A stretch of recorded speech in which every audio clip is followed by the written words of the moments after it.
Highway road দিয়ে বাস যাচ্ছে। কিছুক্ষণ পরে এক লোক হাত উঁচু কইরা বলে, ভাই গাড়িটা একটু দাঁড় করান। উঠে গেছে গাড়ির ভিতরে। 2-3 মিনিটের মাথায় বলতেছে, ড্রাইভার সাহেব গাড়িটার একটু পাশে সাইড করেন। কয় কেন? কয় আমার নিম্ন চাপ। কয় নাম্বার নিম্ন চাপ? কয় 10 নাম্বার নিম্ন চাপ। কি হয়েছে পেটের মধ্যে? একটু আগে বিয়ের দাওয়াত খাইয়ে আসছি, বেশি একটু খেয়ে ফেলছি, এই জন্য এখন পেটের মধ্যে শুরু হয়েছে। আমার একটু গাড়িটা সাইড করেন, 5 মিনিটের ব্যাপার। ড্রাইভার কয়, জেনে শুনে গাড়ির ভিতরে উঠেন না, এটা নন স্টপেজ গাড়ি, যেখানে সেখানে থামে না, বিরতিহীন গাড়ি। কেন উঠলেন?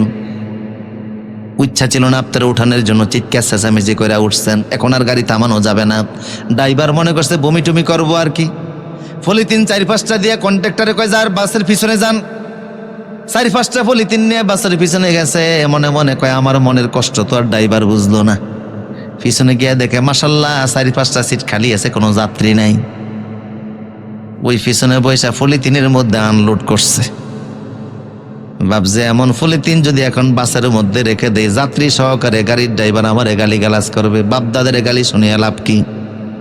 এখন রাস্তায় ফেলে দেবো, পাবলিক দেখলেও তো গালিগালাজ করবে, বাবা মারে গালিগালাজ শুনিয়ে লাভ নাই। একটু কৌশল করে বুদ্ধি খাটাই, তো মাথার মধ্যে বুদ্ধি আসছে। পকেটের মধ্যে ছিল সাদা রুমাল একটা। বিয়ের দাওয়াত খাইতে যাওয়ার আগে রুমালটা কিনছিল 100 টাকা দিয়ে। ওই সাদা রুমাল দিয়ে সুন্দর করে পলিথিনটারে ফেসাইছে।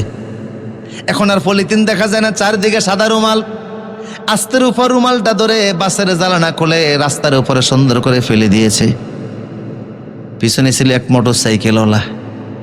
কই কিরে, বাসের জ্বালানা খুলে কি সুন্দর পলিথিন একটা পড়ছে, সাদা রুমাল দিয়ে পেঁচানো, মনে হয় কোনো নতুন মাল হবে, ফেলে যাইতে পারে।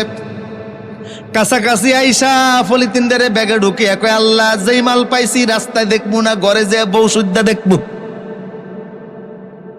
এখন আমাদের লোভ এত বাড়া বাড়ছে, রাস্তার পায়খানা গুলিও নিরাপদ না।